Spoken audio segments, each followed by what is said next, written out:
back to Women Making Moves, where we celebrate the moves that women are making. My name is Amy Pons. I'm a Master Certified Life Coach and an energy healer. I'm joined today with Anna DeShawn. Anna, pronouns anything respectful, is a multi-award and Ambie Award-winning podcast producer and host. She's also a Chicago-born social entrepreneur who builds streaming platforms which center and celebrate BIPOC and QTBIPOC creatives. Media has always been her passion, and in 2009, she turned that passion into a reality when she founded E3 Radio, an online radio station playing queer music and reporting on queer news with an intersectional lens. She expanded her media reach when she co-founded the Qube, a podcast production company and curated platform to discover the best music and podcasts by BIPOC and QTBIPOC creatives. Most recently, Anna was announced as part of the Chicago LGBTQ Hall of Fame 2023 induction cohort. Anna is determined to ride media into its next era by utilizing digital media streams to tell the stories and play the music that deserves to be heard. Anna, welcome. That bio is so outer body. Thank you, Amy. Great to be here with you. Thanks for having me. I feel bios for me are one of the toughest asks to deliver on these days, because coming from 20 years in corporate, I never want to be any one thing ever again. So explaining kind of what I'm up to is sometimes a conversation. I'm with you on that. I also think I'm always challenged in the ways in which we value our humanity and our knowledge, right? And at every stage of your life, it morphs and changes on how and where we can put value. And so I don't know. If the bio says that I'm a good person doing good things, then I hope that's what you heard. I think you're an amazing person doing amazing things. Oh, and I really love that. I've actually not heard the term, and I hope I said it right, QTPOC or QTPOC. What is that? Yeah, that's queer trans people of color. So I keep young people around me, and I was using QPOC, queer people of color. And Carter told me, Anna, it should be QTPOC because a lot of trans folks don't consider themselves queer. So centering them as well. So that's the origins of that. Yeah, so that's QTPOC. That's amazing. I'm an elder millennial, and I feel like I would like to do the same. So I'm going to set an intention to surround myself with Alpha and Z a little bit more in the future. I am reminded that I am no longer 22. I'm far past that. Same. That was 20 years ago. Whoa. Different person, different world. Well, actually, none of us were raised for the world that we live in today. Not even close. Not even close. Not even close. Mm-mm. So, like you mentioned, you surround yourself with younger people. What would be an intro to, whether it be me as an elder millennial or an X or a boomer that is trying to learn more about not just pronouns, but the different ways that people and humans can identify themselves? I think you have to go where they are. So wherever you're afraid to go is probably where you need to be. Young people are on Snap. And for those that don't know, Snapchat. That's where they are. They're also on TikTok. And I know a lot of people who just go on TikTok and just watch the content. It's not about you having necessarily to feel pressure to create anything. But if you want to learn about some things, I find TikTok to be a very educational place to do that. I also think YouTube is a wonderful place to learn in a long form way, right? There are opportunities for people to get the information that they desire if you just go out and find it and seek it. There are people creating it as we sit here and talk. There's somebody creating something about something you have no idea about. And it's not until you go looking for it or go searching for it or asking the right question that you can actually find it. Right. And I also am sensitive to those communities shouldn't be in charge of educating everyone on it too. It's just, so it's good to know that we do live in a world, obviously. If you're curious about something, go do a quick search and you can find a lot of ways. Because there are people that do want to help usher in others in educating, but there's some that just are tired. 100%. Everybody's ministry ain't the same. And if they're putting it out there in a public forum, that means they must want someone to take it in. And you might be that someone. Tell me a little bit more about your music and news and how you maybe recruit in, or is it the same thing you're doing? Are you out there searching for people or folks coming to you? How do you find the content for the news and the music that you're working on? Yeah, the radio station has been a beautiful thing. It has transformed itself over the last 15 years. It used to be shows. I used to produce multiple shows, different topics, different days, different times. It was based upon my capacity because for the majority of that time, it was a passion project while I was in corporate. And so today, the station plays queer music 24/7, 365. We cleared out all the straights last year, as I like to say. So there's no more Beyonce. But what it is are queer artists who you probably can't find, who are making good music, who are choosing not to conform to whatever society says they're supposed to be, who they're supposed to sing to, what they're supposed to look like. And they are making really great music. And oftentimes, right, they're amplifying the same way all of us are trying to amplify the work that we're doing is through social media. And so often those algorithms keep us from finding them. And so my hope is that the station can be a hub where people can hear something different, maybe find their next favorite queer musical artist. We find music all types of places. People do send it our way. Music at e3radio.fm.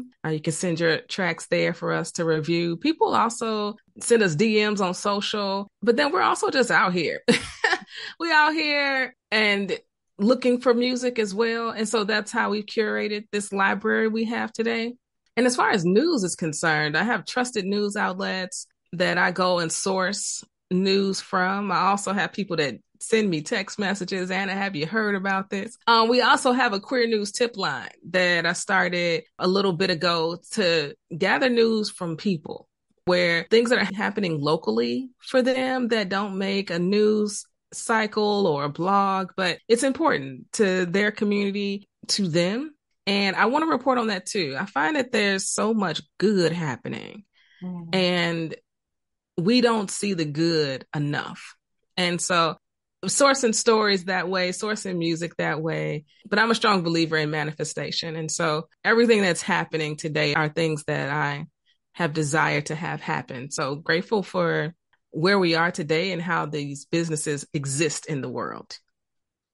I am too. I'm a strong manifester, and I'm newly awakened in that the first 20 years of my career were in the box of corporate, and it was scary for me to kind of reach outside of that. And what I love what you're saying about the music is, and the station that you created, is that we don't have to be in a genre or category. Those were created by people before us. You mentioned Beyonce's not on your radio station, but it's also like she was like, this isn't a country album, it's a Beyonce album.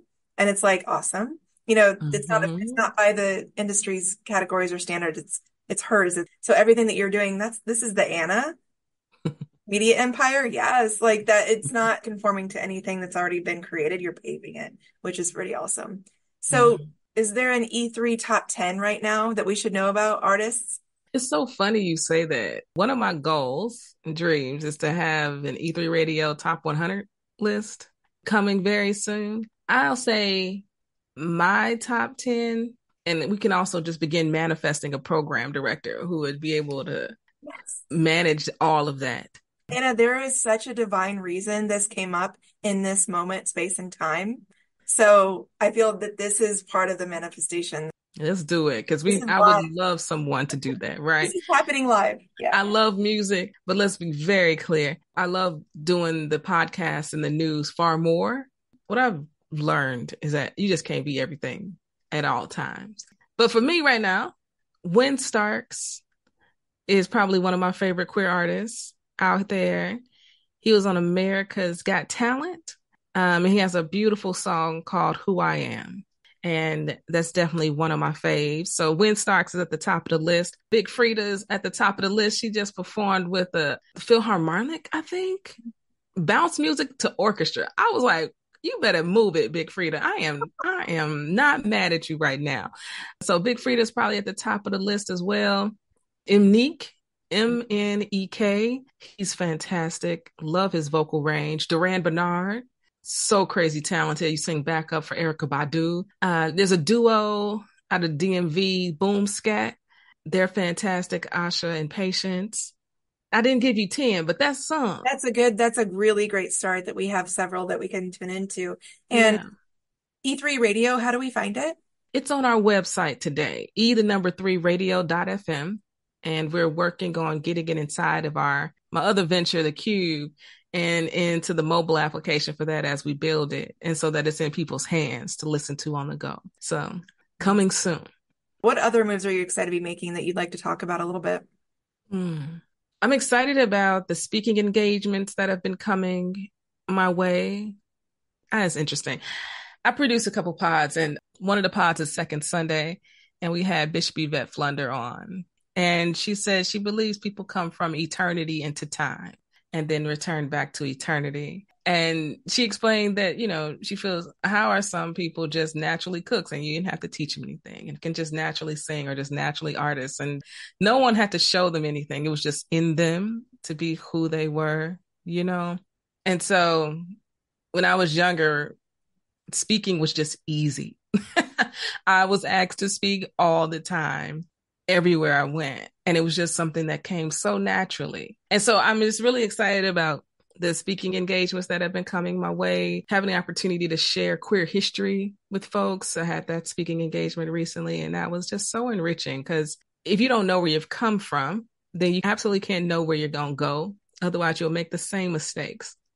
So I love sharing queer history, and this particular talk was on queer Chicago history, which was a lot more specific, but it was just fantastic. So I love speaking engagements where I can share history or share knowledge that I have. I also did a talk around crowdfunding, let's get that money, and empowering people to raise the money they need to fuel the passion that they have. And so that brings me a lot of joy. Those two things. I'll also say our Qube listening events is another venture that has been really fun. We use silent headphones as a means for people to listen to the podcasts that we've created. And we play 3 to 5 minute excerpts of these pods, and then we talk about them in the community. So it's sort of what you would experience with a book club or a book release event where someone reads an excerpt, but we're listening to that excerpt and then we get to talk about it. And it's been so much fun. Did one at Ithaca College, did one at Syracuse University, and looking to do more in the fall. And it's just, I'd say that those two things have been really fun of late. I think that's incredible. You're right. It's like a pod club. It's so cool. I mean, I never thought about it that way, of being able to bring even further into the community of our guests and how we facilitate that conversation of what we're all working on. Something you said that your guest said, we come from eternity into time and go back to eternity. Where that lands for me is that on the soul plane, we all choose to come to have a human experience. And oftentimes it's hard to sometimes remember who we were on the soul plane. And for me, I realized it when I was 40. I was like, oh, got it. I'm a healer and a truth teller. And it's like, I remember what that felt like. And then being able to realize that on a day-to-day in the human experience is a lot to manage sometimes, because it's both. And so that really speaks to me, because my soul, truth teller and a healer, beyond Amy, that's who the soul is always going to be. And so the soul energy work is really what I find really fascinating. And I love what you said about, as it relates to manifestation too, everything on this plane has already taken place. Aligning our energies to be able to receive that is so incredibly, both the most simple and hardest thing we can do, is to be able to surrender and flow and allow what we're calling in. And it seems like, from what you said, you've been able to call in all of these all the things that you're experiencing. I don't know how you have time for all that, but it's like, also, it doesn't seem hard. It's not. When people say, like, the very cliche line, how do you know that person's the one? Oh, you just know?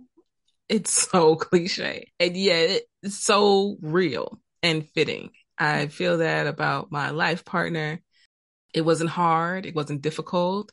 It just was and just is in present tense. And so I feel that way about my work. And when people say, like, you're doing a lot, I feel like I'm the most focused I've ever been. And I feel like there's so much correlation in the work. One thing just feeds another thing that feeds another thing. And in the work that I do, in particular in media and entertainment, you can't move one thing without moving another. I can have a great voice and think I've got something to say, but if I've got nobody listening, it doesn't mean anything in this business of actually being able to make a living. And if I can't get people to listen, that means I also can't get advertising and be able to sell campaigns and be able to make a living here. So it is one feeds into the other that feeds into the other. And so for me, I actually feel very grounded and focused in this moment, and more than I ever have before. But I also recognize my own ability to be able to have a high capacity for a lot of work. And so I received that too. And so I don't tell anybody to do what I'm doing. You need to do what you called to do, because I know what I can handle and where my breaking point is too.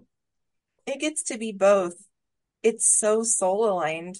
And to your point, it like feeds each other. And I'm not suggesting everyone subscribe to what I believe in from the energetic and spiritual alignment, but what I do mean by that is when you are feeling lit up by what you're releasing into the world and building physical evidence that it's working for you, but also for the world, it just keeps flowing in a way. And to your point, because we're humans and we have certain capacities, knowing where to meet that, but beautifully, it sounds like it flows out of you. It's absolutely flowing. And I have absolutely surrendered to this process. Coming out of corporate, that was extremely difficult. I didn't know what that meant. I didn't realize I was going to miss this paycheck every 2 weeks so much. There is so much vulnerability that comes with being a full-time entrepreneur, where literally, if I don't sell anything, I am not going to eat. It is a different way of life. It's a different way of life. And so when people tell me, I want to do what you're doing, I say, are you sure? I'm clear that this life is not meant for everybody for very good reason. It will test everything you got in you to be stable, still level-headed, mentally healthy, well-being, well-rounded human being. And even when you're in flow and in alignment and all of these things, there is no control over what is going to happen on any given day. Now, this is also the part that I love. Let's be also very clear here about the levels to this.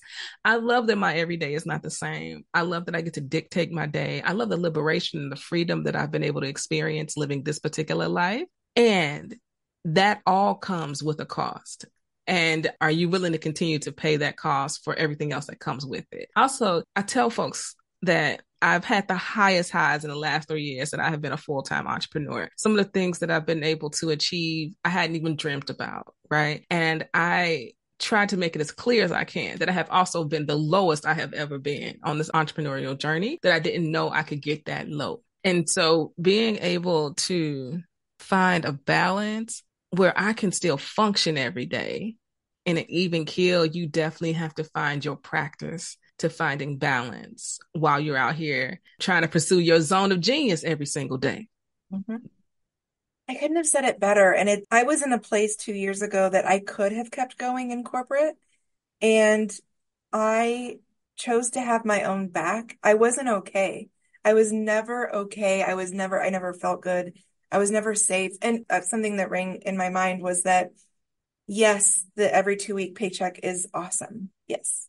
And sometimes it's really not that safe or secure. For me personally, and we're in the new moon right now, I'm setting intentions and manifesting a new sense of safety, stability, security that starts with me. And I'm very aware that that requires money in the 3D. I get that. For me, it gets to be both and I'm figuring out what that means for me and my business. But I also know and trust myself so much about what I can do and what I bring to this world. And that is something that, if you're wobbly about that in any way heading into entrepreneurship, can be really hard to overcome. I agree. It is, entrepreneurship calls for you to have to find a circle of people who understand. Mm-hmm. I have found my greatest support with other entrepreneurs because other people just won't get it. So you have to find your people. I tell people all the time, you got to go find your people. People be like, how did you do this? I was like, I don't know. I wouldn't found my people. Okay. Because entrepreneurs are doing something that a lot of people choose not to do for very good reason. And when you literally have 10, 12 things to do in different fields of study that you never studied. You just got to figure it out. It's different. It's different. And so I feel you on that. I'm really grateful for the accelerators, the collectives, the Slack channels. There's so many Slack channels. And the people who I've seen who inspire me, because if you don't know anybody who's doing it actively and succeeding, then it feels like you're running a rat race that you never get to end. But I'm just in some groups where people are just doing some amazing things, and watching their dreams come true remind me that my dreams are coming true, have come true, and my future ones will, and I get to be reminded of that when I'm surrounded by others doing and living the way in which I do as well. Mm-hmm. Yeah, I wouldn't have set out saying I want to be an entrepreneur because I want to be a millionaire. And if that comes at some point, great. And I'm out here. Well, Amy, we ain't gonna take it that far. Universe, I want you to hear me clearly. Millions sound great, okay? We're about to use this money as a tool. Capitalism has not proven to serve anybody well. I don't care if you have a whole bunch of money. That don't mean you happy or have joy or have any type of peace. And then you have poverty, right? And I know a lot of people who are poor, working middle class, who have lives full of joy and struggle, paycheck to paycheck. Money does not solve any problems, but it sure is a tool that can be used in the right people in the right hands to do a whole heck of a lot of good. So we gonna say them 7 figures is coming, Amy, because that's sure enough gonna make some things happen. Yes, they're coming. Absolutely, they're coming. That's the work is I'm putting back into the larger collective of the world and vibrating higher, not in a way that's going to continue to exert power over one another. So yeah, I agree with you. It's a tool. And it's also flowing through me to make bigger impact and change in the world that I want to see, especially as the big 4 generations are in the workplace right now. And that's a whole nother conversation. So Second Sunday launched recently, 2 weeks ago, 3 weeks ago. Yeah, season 2. Sure did. Yeah.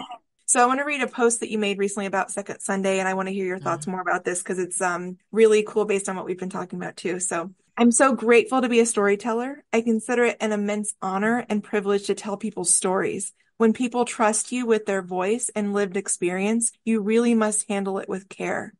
Tell us more about this specific episode. I have never been great at defining who I am in the world. People have defined it for me.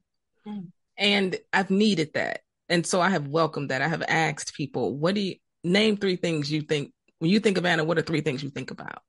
And that has really helped me to define who I am. And so I started social entrepreneur. I found that wording and I was like, oh, that's me. People began calling me a storyteller. And I never thought of it that way. It's not a word that I learned in journalism school. I learned that I was a journalist. I was supposed to report on stories, right? Not that I was a storyteller, but the more I have done the work and the more that I have delved into that word, I have taken ownership of that word as that is exactly who I am as I put stories out into the world. And when you get the opportunity to talk with people in the way in which we are for Second Sunday, this is a first person narrative podcast with host commentary as well.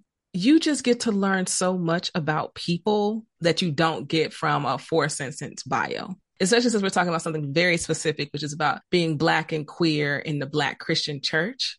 It is such a vulnerable, and you hope they're being as authentic as they can, and people have. And they show up as their full selves in that type of a space where all your identities are welcomed and encouraged and people share so much. That particular interview that you're talking about, Amy, we interviewed Bishop Flunder. I think we have like an hour and 40 minutes worth of tape, which ended up having to turn into a 28-minute episode. So you can imagine all the tape that we left on the floor of our computers, not the cutting room floor, but essentially, you know what I'm saying. And it is just such an honor to sit and listen to somebody share how they broke through a moment, came through this moment, how they have lived their life, the journeys they've been on, the twists and turns of that said journey. And It is just that story. And not to mention, I'm just a complete and utter fan of Bishop Yvette Flunder for the work that she has done for Black queer folks. So it was just such an honor. There's one story, Amy, in the pod where she talks about her and her wife of 40 years meeting because she's a gospel singer. She sings lead on one of the most popular gospel songs of all time. And so does her wife. So her wife sings lead on Oh Happy Day.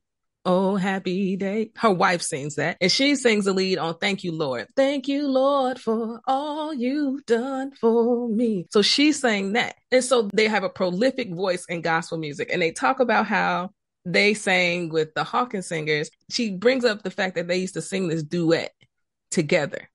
They weren't out, but they knew each other, but they weren't out, right? And so they would sing this duet and they would sing it to each other in harmony. And so I was sitting here like, you got to be kidding me. And she was like, we were in love singing that song and traveling. And we couldn't tell anybody. But we found the clip on YouTube of them singing to each other. And to know the backstory, to know that they were in love and singing this song. And it was just like, you can't make this up. There's just these beautiful gems in life that, we're living. So we're moving all the time. But when you get a moment to just sit and talk to somebody, and then you see these beautiful moments and how they've come together for them, it's just such an honor to be able to add something like that into the canon of work for a community that I really care so deeply about. To bear witness is so incredible. And I want to go find that YouTube. I'll go do the search. Oh yeah. You follow Second Sunday Pod. We're gonna I think we're gonna post a video if you haven't already with the host reacting to that clip. Amazing. I'll go check it out. Yeah. When you're hearing these stories, you're bearing witness to the storyteller. You are the storyteller. And within the queer community and all of the things that you're hearing, inevitable hardships, what is the sense or vibe when someone's saying something really difficult along the journey? And how do you, I don't know if I want to say maintain optimism, because it's not about toxic positivity or saying like everything happens for us. And, it was always a learning, which I do subscribe to. I know that everything that happened, I can look back when I tell my story and say, reframes and things of that nature. But how do you balance of like being in it and like understanding the experience and or listening and bearing witness to the lived experience, but also helping the others who are enduring something similar to maybe move to the other side of it without just stamping everything's going to be okay, everything's going to work out? As a storyteller, I try not to impose my own goals on someone else's story because I don't know how anybody else is going to receive that story. So what I try to do is to listen more than I speak. So let's talk about annoyances. I get so annoyed when I'm listening to podcasts or even interviews, and the person doing the interview is talking more than the person who's being interviewed because they are guiding a situation and they're guiding a moment and they're putting themselves in the center. I think you allow the person speaking to speak their piece and you listen, actively listen. And then you have very simple questions. Why did you do that? What was going on at that time? Where were you? What were the sounds? How did you feel? And go a little deeper, right, in those moments. So you can sort of get the full texture of what was happening at that time. And there is no prescription at the end. It is what it is, right? So if it is a positive outcome, great. If it's something that's more challenging, okay. Because that's life. So I think I take a lot more liberty when I talk about the Queer News podcast, in that there's just some news that I'm just not going to report on because I don't think it's going to move anything forward. And I think that there's also an opportunity for me to be able to curate the news that I share, in that I'm going to also share the good things that are happening. And there are some necessary bad things that are happening that are also, I feel, mandated to share. And all of it is part of the narrative. And none of that can be taken away. But I get the opportunity on my podcast to choose which narratives I want to tell, because the narratives can be so powerful and so impactful, right? So I think it depends on the medium, the focus of that said podcast in this case. But you have to let the story be the story. Yeah. Admittedly, on several of my episodes, I have talked a lot. No, like I get really passionate about, especially if something's coming in that hits one of my buttons. So it's been my podcast, this show has been such a good learning for me to bear witness, be an active listener, and not go into a coach mode when someone is sharing something that is their story to tell, not centering myself. And I think this is your podcast. And so that could absolutely be a caveat to people coming on your podcast. If you say something, I might end up coaching you in this moment. And it could be solely something where you even change the sound design at that point. Like, okay, y'all, we about to have a little coaching moment because this is what I felt when I heard that. I don't know about y'all, but this is what I felt. And then you go through your coaching moment, you end with some music, and then you go back to the interview, the conversation that was taking place because it's yours, right? And I think that's the beauty of podcasting. It's the beauty of this medium is that you have the power to control what you say. We live in a country, goodness willing, God willing, it remains a democracy that free speech is a thing. And you can do what you want, Amy. And so people come on your podcast, they say something triggering, coach them in that moment, and you can just make it part of who you are. I think that's why this medium works, is because people get the opportunity to be exactly who they are. Yes. And that's all I wish for women making moves. When they're like, what's your podcast about? It's like literally celebrating, amplifying women's voices from all across the world. It's as simple as that. It's like, I want to hear your soul essence. I want to hear your unique brilliance. That's what we're doing. So, Anna, what would you say? Do you spend time or energy on changing people's minds? And I know you just said about queer news, especially, you talk about the good stuff, because again, none of us hear enough good stuff. I love that when something comes out of the corner of like, wow, that's awesome. Like restored humanity. Amazing. And then to your point, sharing the hard stuff that is going to move a needle or make an impact. In that vein, do you entertain or spend energy on changing people's minds? No, I don't. I'm more focused on my community and serving them and telling our stories in that way, more so than trying to change a conservative's mind that is probably wrapped up in religion, because no one's going to change mine. Right. And so I'm far less invested in trying to change people's minds. Also because I have come to learn that type of change really only happens when you're in relationship with people. Now, if we are in relationship and I feel like it's worth investing time in having that conversation and being in community in that way, we can talk about that. That's different. I don't believe the type of change that we actually want to see in people happens on a Twitter thread or on Instagram or on TikTok. I think what happens there is an awareness. There's an awareness that there are white racist people at the University of Mississippi making sounds of monkeys at a Black woman. There's an awareness now in real time because of video that is occurring, even though we've known that has been happening since the beginning of the existence of this country, right? I think social media is about awareness and trying to find your people in those spaces. And that's what people do. But people only change when they are in relationship with people where they are impacted. I tell people all the time, I use this analogy all the time. People care about breast cancer research because you know someone who's been impacted by breast cancer. Someone you love or somebody you love has been impacted by cancer and maybe even breast cancer. The reason why the trans community can be so vilified is because I think the data says less than 5% of people know someone who is trans. So it's very easy to vilify someone that you do not know or understand or care to know or care to understand. It's very easy, right? And so for me, I'm not interested in trying to help those folks. I'm more interested in trying to help our people be the best that they can be in this world, to feel like they are full humans and to remind them that they are beautifully and wonderfully made. Like I'm more invested in that message than trying to change somebody's heart who's been hardened. Anna, where do we find you? AnnaDeShawn.com. You can find me at Anna DeShawn on any social media where you play.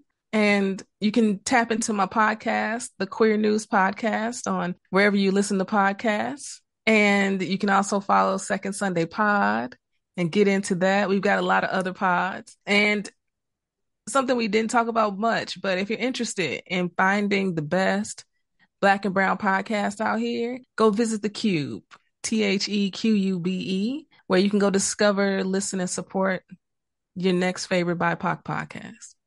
Let's talk about the Qube if we have a couple minutes. We do, yeah. So we read a little bit about the bio, but the Qube, when did you create that and who's on it? Yeah, today in the podcasting space, there's just no platform centering Black and Brown voices. It just doesn't exist. And a few years ago, I realized that we wanted to make it exist. We were talking about how we make the radio station more accessible, how we remain more relevant. I knew I wanted to create a mobile application. Then it became about podcasting. And then it became, wow, this is really a problem. Let's solve it. Let's solve it. And the name came from E3 radios. I always say the Qube was born out of that work because mathematically E to the power of 3 is to cube something. And so I just put a Q on it and made it queer because it's mine. And so that's where the Qube comes from. And so today we've curated 60 podcasts in there that you can begin discovering and listening to today. My big dreams for it is that it's a mobile application in your hand on the go where you can listen, discover, and it's all culturally aligned, right? And I think that's something that's missing today. So you go to log in and sign up, you self-select who you are, your identities, then you select the things you like to listen to and the categories. And then our technology serves you up the pods we've got that so closely align with that. And I think that that's at the heart of how we begin discovering content that we really can get into that's made for us and by us, you know. Amazing, amazing. And closing remarks as we start to wrap up. Closing remarks. Thanks, Amy, for having me on your pod. Thank you for the work you're doing. Put joy out here in the world. We need that. One of my favorite quotes, Shirley Chisholm, if they don't give you a seat at the table, bring a folding chair. And that's my favorite quote because for so many reasons, any of my intersecting identities, people have not wanted me at a table. And at this point in my life, I'm clear that it's just time to build our own tables. And at those tables, we can welcome the people we want to welcome. And those that want to be there can be welcomed as well, right? And we don't have to wait on anybody. And I don't want to bring a folding chair. I'm at a point where Shirley Chisholm, she brought her folding chair so that we could build our own table. And so I encourage anybody that's listening to this, if a table don't exist that's welcoming you, create the table. Build it yourself. Thanks, Anna. Thanks, Amy.